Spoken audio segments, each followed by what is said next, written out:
ये है कलील news.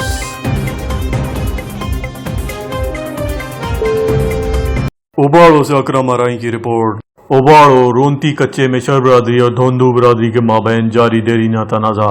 Firing के तबादले में शर बरादरी का नौजवान इमरान शर जहां भाग। फायरिंग का तबादला जारी, इलाके में खौफ की फिजा बरकरार। दोनों गिरोहों ने अपने अपने इलाकों में मोर्चे संभाल लिए, इलाका मकीन अपने घरों में मैसूर। रोंती पुलिस जाए वकू पर ताखीर से पहुंची। बाद नज़र मकतूल की नाश को अपनी तहवील में लेकर तहसील हेडक्वार्टर अस्पताल उबाड़ो मुंतकिल किया गया। कानूनी कार्रवाई और पोस्टमार्टम के बाद नाश फुर्सा के हवाले कर दी गई। मुतवफ़ी की नाश घर पहुंचने पर कोहराम मचपा हो गया।